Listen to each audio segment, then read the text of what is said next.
Você sabe o que é história viva, que por aí é chamada de living history? Você sabia que a história viva é uma metodologia de ensino? Se você não conhece a metodologia de ensino de história viva, vai conhecer tudo hoje nesse vídeo.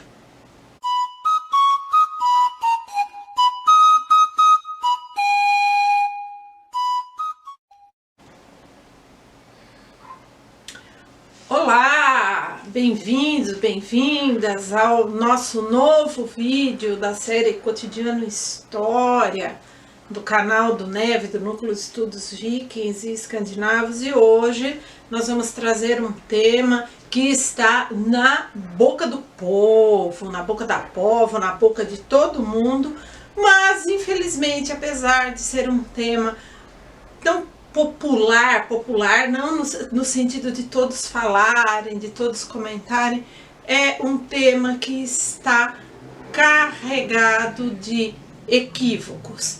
E as pessoas que equivocadamente popularizam esse tema não fazem isso por má fé, por serem embusteiros, não, fazem isso meramente por desconhecimento. Quando você desconhece uma coisa na sua profundidade, muitas vezes a gente sai por aí falando uma coisa que a gente deduz ou que acha que é. Achismo não. Nós já tivemos muitos problemas por conta do eu acho que, na minha opinião, eu acho que. Hoje nós vamos desfazer os equívocos. E para ajudar a desfazer esses e outros equívocos, se você ainda não está inscrito no canal do Neve, faça a sua inscrição, ative o sininho para receber as notificações. Nós temos mais de 100 vídeos, 100 com C, não com S, viu? Mais de 100 vídeos no canal, trazendo conhecimento, trazendo informações. Então vá lá, se inscreva no canal, deixe seu comentário, coloque a sua dúvida, que a gente vai ter o maior prazer em esclarecer a sua dúvida, não só para esse vídeo, mas pelos outros que estão no canal também.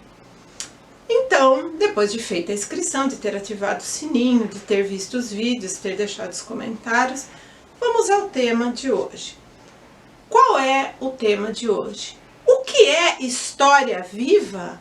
O que todos em festivais medievais, em encontros recreacionistas e às vezes muitas pessoas inadvertidamente saem por aí chamando de living history, mas vamos aproveitar a nossa língua, né? Porque o maior patrimônio que um povo tem é a sua língua, e nós temos a tradução para história viva. Se quiser continuar chamando de living history, aí cada um faz a sua opção. Nós vamos falar sobre a história viva. A história viva é uma metodologia de ensino, ou seja, ela é uma metodologia, um método, uma forma, uma maneira de se ensinar história, de transmitir a história para os mais variados públicos, seja dentro das escolas, seja no museu, porque ela é muito importante para a educação museológica. Sim, o museu não é um espaço onde está guardado um monte de velharias ou um monte de quadros. O museu é um espaço de lazer, mas também é um espaço de aprendizado fundamental. Infelizmente aqui no Brasil nós estamos a anos-luz de chegar nisso, mas um dia espero que a gente chegue. É uma forma de ensinar a história no museu, na escola, na biblioteca e também, vejam só, nesses festivais medievais, nessas feiras, é possível utilizar a metodologia da história viva em todos esses locais.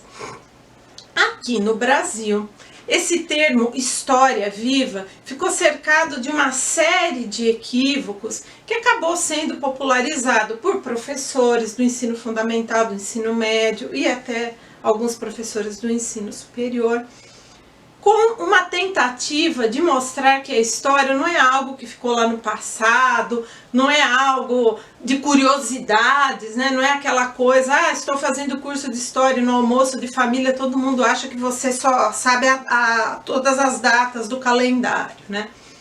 Isso seria uma forma de mostrar que a história é viva, que a história é reflexiva, que é preciso conhecer a história do seu país, a história dos antigos impérios, das antigas civilizações, porque quanto mais conhecimento tiver, evita-se reproduzir e repetir muitos equívocos. Aqui no Brasil, esse termo história viva, e também lá na França, né, porque Bonjour Paris, hoje todo mundo gosta, né, oui, la France, todo mundo gosta disso, foi muito popularizada por uma revista que na França já tem décadas e que lá ainda é publicada, chamada Historia, e aqui no Brasil por essa revista. História Viva! Ó, tem uma capa aqui, um dossiê, na verdade, dessa revista falando sobre os vikings. E esse título dessa revista História Viva foi para mostrar que a história está viva, né? Nossa, viva a história! Então, há pessoas que quando vão para as cidades históricas, como por exemplo Olinda, Ouro Preto, as Missões no Rio Grande do Sul, ou vão conhecer o teatro de Manaus, estão passeando lá, estou vivendo a história. Ou então, inadvertidamente, quando vão ao museu, né, como por exemplo o Museu de Roskilde, na Dinamarca, que é um museu voltado para arqueologia experimental, mas isso é um outro tema. E nesse museu você pode ir lá colocar, né, um traje que é só você enfiar as mãos e você tira foto lá, como se tivesse uma vestimenta, colocando uma indumentária do século X daquele local.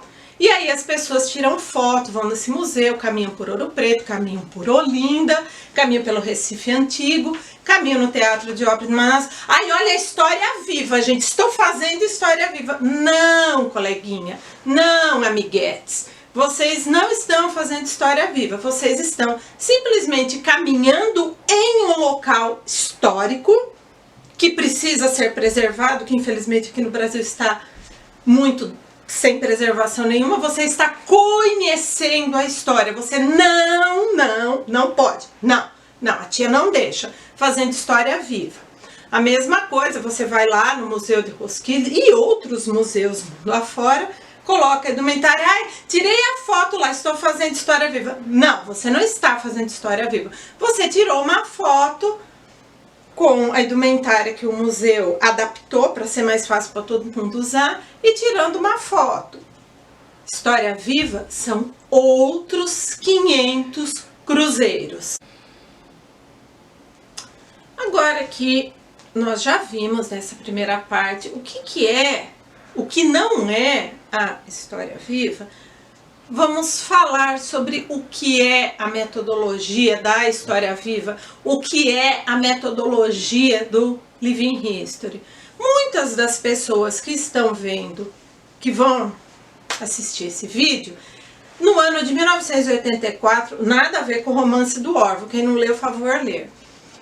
Em 1984, muitos não eram vivos, não tem problema nenhum. Em 1984, um historiador, Jay Anderson, guardem o nome, professor da Universidade Estadual de Utah, lá nos Estados Unidos, lá no Cinturão da Bíblia, ele publicou um livro chamado A Living History, A Time Machines, A World of Living History. Então, Máquinas do Tempo, o mundo da história viva, em tradução muito literal, não comercial para o Brasil, para o nosso português, não tem tradução, só está no inglês.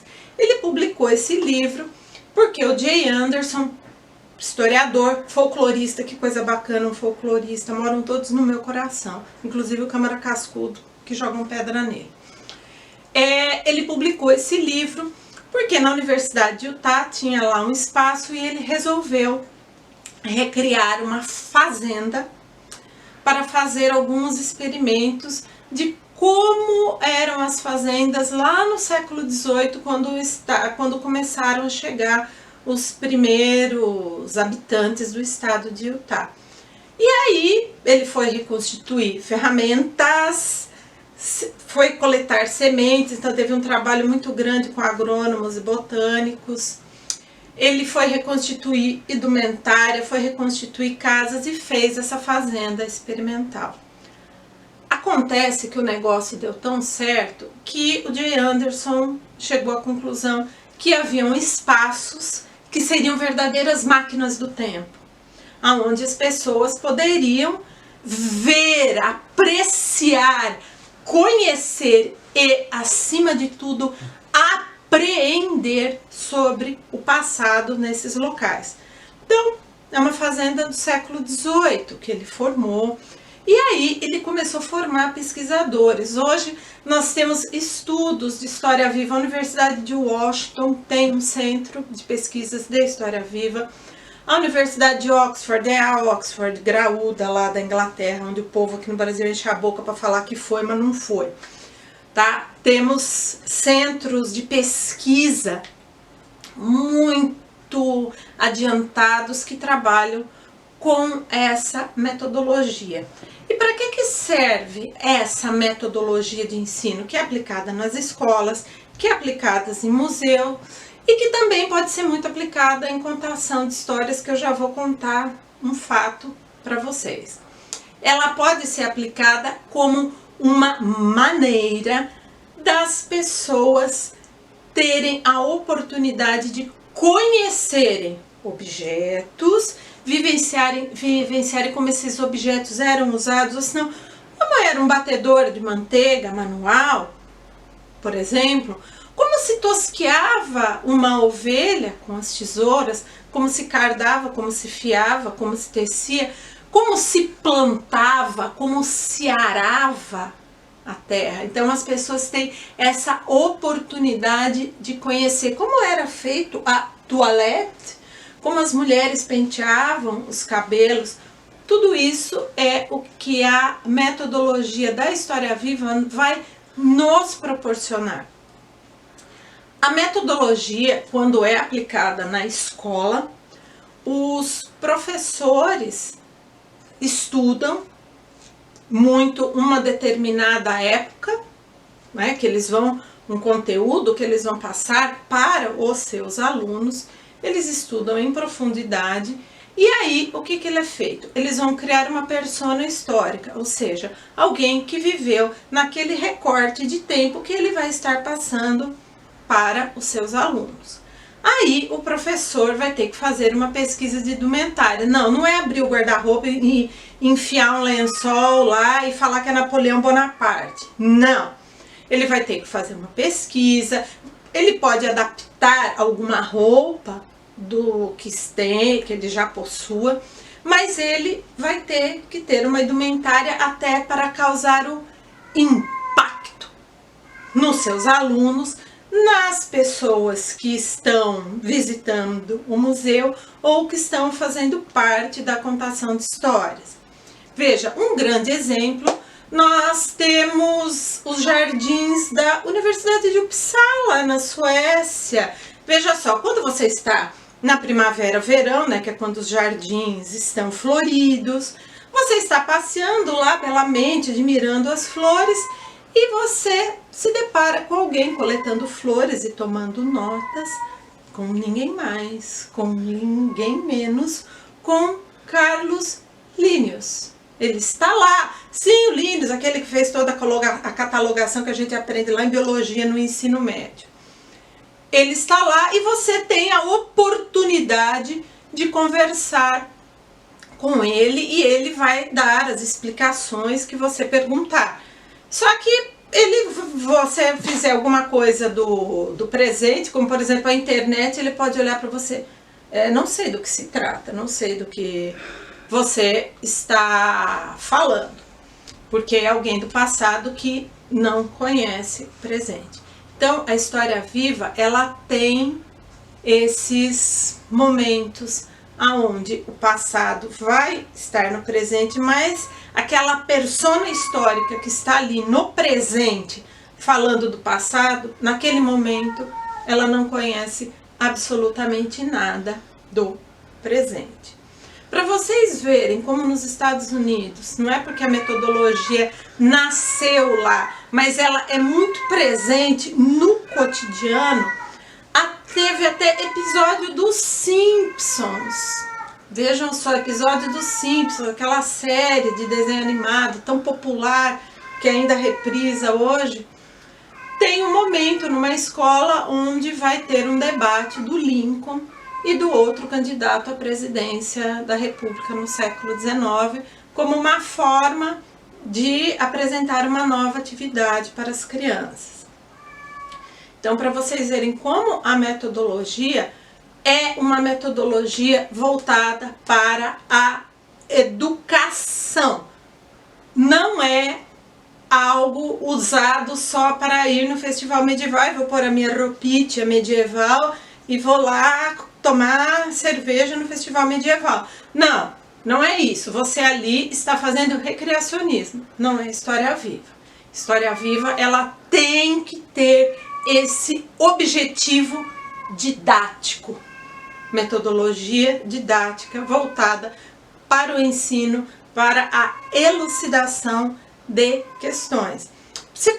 Mas você falou que história viva pode usar na contação de histórias? Não só pode, como deve. Vejam só, uma experiência que aconteceu num museu da Inglaterra. Logo que as coisas começaram a abrir pós-Covid, esse é um museu a céu aberto, tá? É um museu onde existem casas reconstituídas da Idade do Bronze. Não só casas, mas como ferramentas, utensílios de cozinha, teares, panelas, uma série de coisas. É um museu onde você vai conhecer a Idade do Bronze, vai passear, vai ver como os animais eram criados, vai ver como é que era feita a comida. E esse museu contratou uma contadora de história profissional, sim. Felizmente, contadores de história nos Estados Unidos e na Europa é profissão regulamentada e reconhecida. Infelizmente, aqui no Brasil, não. Enfim, contrataram essa contadora de história e ela ia contar contos folclóricos, narrativas míticas, muita coisa voltada para a Idade do Bronze. Então, foi feito na maior casa, foi feito o fogo e ela começou a contar a história. E num determinado momento, alguém da plateia pegou um celular e começou a filmar. Ela parou a contação de história e começou a olhar admirada. O que é isso que você... Que luz é essa que está vindo perto de mim? O que é isso? O que você está fazendo? A pessoa que estava filmando não sabia disso. Aí veio um monitor do museu e disse: continue filmando, pode filmar, não é proibido filmar. Ela só está fazendo isso, é um recurso, porque ela é uma pessoa do passado, ela não conhece nada do presente. E aí ela foi assim: ah, mas eu acho que isso não vai me fazer mal, mas eu tenho que continuar a minha história. E aí ela continuou a história, fez, e foi aí que prendeu mais a atenção ainda das pessoas, porque as pessoas que estavam todo naquele clima, só iluminado por fogueiras, conseguiram realmente perceber que a contadora de história era alguém do passado que estava ali no presente. O princípio do Jay Anderson, máquina do tempo, certo? É possível também encontrar essas ações de história viva em outros museus, como por exemplo o Museu de Lejre, na Dinamarca, que é um museu a céu aberto, onde há lá uma especialista, nascida na Alemanha, mas agora ela já é cidadã dinamarquesa, que ela é a responsável por aplicação da metodologia da história viking, aplicada à era viking, para as pessoas que visitam o museu. É realmente uma pesquisadora, uma estudiosa do assunto e que defende essa questão educacional da história viva, que ela faz com que as pessoas mergulhem na história, com que as pessoas possam ver e apreender mais. Inclusive, a capa do nosso vídeo traz uma foto dessa pesquisadora do Museu Dinamarquês. Então, a história viva, ela é importante para vivenciar a história. Quando você acha que caminhar por uma calçada de um local, na frente de um prédio histórico, visitar um prédio histórico, ou vestir uma roupa de um determinado período, isso não é história viva, como muita gente anda falando as pessoas da história viva. Não, isso é recreacionismo. E também é muito legal. Assim como cosplay é legal, assim como cospobre é mais legal ainda, mas não é história viva. História viva é aplicado para o ensino. Aqui no Brasil, para quem tiver curiosidade, nós tivemos uma experiência com história viva fenomenal. Uma série de entrevistas num programa chamado Retrovisor, que foi ao ar pela TV Cultura, depois foi pela TV Brasil, onde vários personagens da história do Brasil foram entrevistados. Anita Garibaldi, Nízia Floresta, Monteiro Lobato, Cláudio Manuel da Costa. Então eram essas pessoas, claro que foram atores aí contratados que tiveram que estudar muito a biografia dessas personagens e respondiam perguntas para o entrevistador, para o apresentador, como se fosse na época. Então, se fazia alguma pergunta do presente, fazia cara de estranhamento, mas eu não vi isso. Então, quem tiver interesse, é só pôr no YouTube, depois na descrição do vídeo vai ter como vocês podem encontrar esse programa. O Museu Nacional, antes da grande tragédia que aconteceu, já estava utilizando o recurso da História Viva num programa que eles tinham muito interessante, chamado Meninas com Ciência. Até tem o trocadilho aí muito interessante, aonde a própria Imperatriz Leopoldina, que para quem não sabe, fazia ciência, sim, que ela foi eleita mineralogista da corte austríaca aos 16 anos, profundo conhecimento de botânica e amou essa terra muito mais do que muito brasileiro por aí. E ela, a própria Imperatriz Leopoldina, vinha com alguns dos seus instrumentos, que ela nem pôde abrir quando chegou da Áustria, porque a corte achava que aquilo era besteira, mostrando para as meninas como se cataloga, como se observa uma folha. Então, aí é aplicado com extremo cuidado e impacto a metodologia da história viva.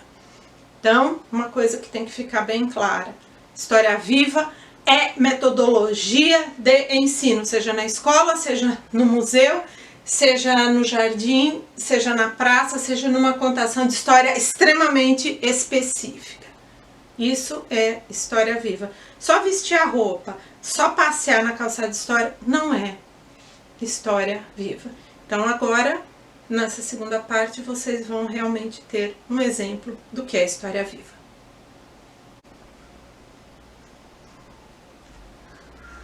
Então, nessa segunda parte do vídeo, nós vamos fazer o experimento, né? Mostrar como a história viva funciona na prática, o Living History, como o povo anda querendo. Nós vamos ver como é que isso pode ser usado dentro de uma sala de aula, numa atividade no museu, numa atividade numa exposição e, por que não, também em outros locais que necessariamente não sejam esses, desde que ela seja voltada para a educação. Vocês devem ter reparado que eu estou com a indumentária aqui, mas estou usando um acessório extremamente útil que só foram utilizados a partir do século XIII e se chamavam óleos de vidro em aros gêmeos, ou seja, o famoso internacional óculos, não é? Os óculos não existiam, né? Era viking, né? Então, portanto, como é que uma mulher da era viking vai portar esse apetrecho aqui? Eu, com quase 10 graus de miopia, se não tivesse apetrecho, não enxergo nada. Então, agora, eu vou responder, eu vou encarnar uma persona, vou explicar para vocês o que é essa persona, e o professor Dr. Johnny Lang vai fazer algumas questões para essa pessoa. Então, tirando o paramento, não tem mais Luciana de Campos agora.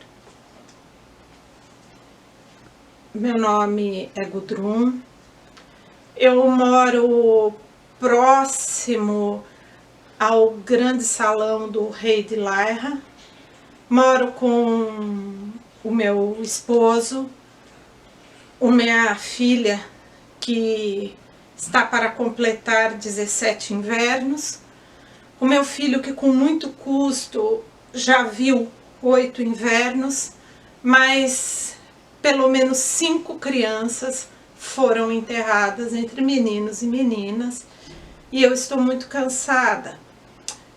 Eu vivo do que a terra dá, junto com o meu esposo, junto com os meus filhos, trabalhamos, temos a Astrid, que é nossa vizinha, que também nos ajuda muito, nós trocamos, muitas vezes nós aramos a terra uma da outra, fiamos e tecemos juntas, e essa é a vida, uma vida camponesa. Eu tenho, hoje eu coloquei, ainda não entendi por que é que me chamaram aqui, o que eu, uma fazendeira, uma mulher simples, vim fazer aqui. Eu ainda não sei. Foi por isso como me chamaram. Eu coloquei a minha melhor roupa, né? Ela é bem larga e folgada porque foi a roupa que eu usei quando do meu casamento e foi a minha melhor roupa.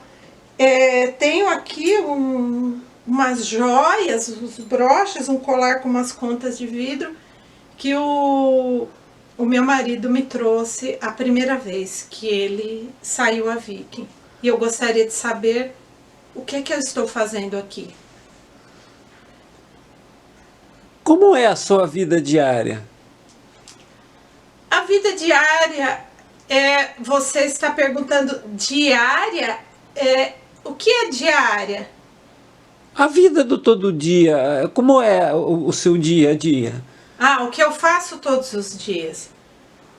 Acordo muito cedo, meu esposo já está lá fora alimentando as vacas, alimentando as cabras, alimentando as galinhas. Minha filha já foi ordenhar a nossa vaca, nós temos só uma vaca, e ordenhar algumas cabras e algumas ovelhas. O meu filho já está recolhendo ovo. E eu já estou na cozinha preparando o mingau de aveia e depois todos nós comemos. E aí nós vamos trabalhar no nosso horto, que é perto da nossa casa, onde cultivamos nabos, couves, rabanetes, beterrabas, cenouras, muitas plantas que nós utilizamos para fazer medicamentos e para deixar a comida mais saborosa. Tosquiamos, fiamos, cardamos, isso é todo dia. E todo dia é preciso trabalhar nas plantações. E quando é inverno, que a terra não dá nada, é neve, é muito frio, aí nós ficamos todos dentro de casa, tratando dos animais para que eles não morram, para que ninguém morra, ninguém adoeça, e nós ficamos conversando, jogando alguns jogos num tabuleiro, que eu acho que vocês não conhecem esse tipo de coisa. As mulheres conversam, fiam, cardam, remendam roupa. E é isso, fazemos isso desde o momento que nascemos até o momento que morremos. Você alguma vez já passou por uma situação de muito medo? Sim, passamos por uma situação terrível, uma situação que nos causou muito medo, onde nós pensamos que íamos ser mortas. Foi a primeira vez que o meu marido saiu a Viking. Minha filha tinha por volta de 12 anos, mas ela já era muito alta, já era uma mulher alta. Eu tinha o meu filho nos braços e a Astrid, nossa vizinha, com as suas filhas, estavam aqui trabalhando porque nós estávamos tingindo lã.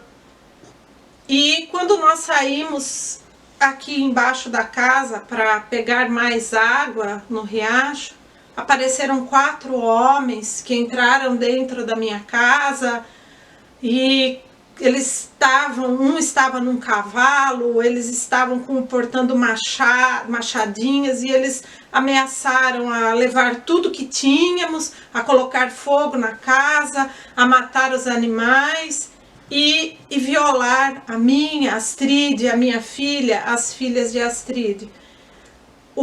A nossa sorte foi que o nosso rei é muito bom, que mesmo saindo a Viking com os homens, deixou 6 dos seus melhores guerreiros, que todos os dias andavam por todas as terras, e assustaram esses homens e os levaram presos. Mas foi muito triste, foi uma situação de grande medo. Meu filho ficou vários dias sem falar, gritando à noite, com medo que aqueles homens aparecessem. A única coisa de bom que aconteceu nessa situação foi que um dos homens do rei deixou o cavalo que estava com o homem conosco. É o cavalo que nós utilizamos hoje. Era um animal muito maltratado, mas era um animal jovem. Então nós conseguimos recuperar. Mas o meu filho ainda tem pesadelos. À noite ele acorda gritando. E muitas vezes quando eu preciso ir à floresta com a minha filha, eu sinto muito medo. Qual a sua maior preocupação? A minha maior preocupação é que o meu marido novamente queira sair a Viking acompanhando o rei. Eu enterrei muitos filhos, o trabalho nessa terra que nós temos, apesar de não ser muito grande, são todos os dias, é muito difícil. Minha filha ainda não se casou, ela está prometida para o filho do vizinho, mas é muito difícil para uma mulher, com uma mulher mais jovem ainda, que não tem casamento e com um filho pequeno, cuidar disso tudo. A minha maior preocupação é que meu marido saia a Viking e não volte. Eu prefiro que ele fique aqui do que ele saia. Eu prefiro às vezes pensar na fome, passar fome, do que ele saia e me deixa aqui sozinho. Eu não quero mais que aconteça da nossa fazenda ser invadida sem ele estar aqui. Então, essa foi o nosso pequeno experimento como uma persona da Era Viking, que vem aqui falar sobre o seu cotidiano. Qualquer dúvida sobre a metodologia, sobre outras questões de outros vídeos, deixe aqui nos comentários. Faça os seus comentários, faça as suas questões. Não se esqueça de se inscrever no canal se você ainda não é inscrito. Se você já é inscrito, deixe o seu positivo pra gente, faça os comentários, compartilhe esse vídeo também, porque às vezes você tem um amigo, um conhecido que é professor ou alguém que trabalha num museu e que quer conhecer mais. A gente está aberto aqui para explicar com um imenso prazer toda a metodologia. Então, ative o sininho. Muito obrigada. Até a próxima. Tchau!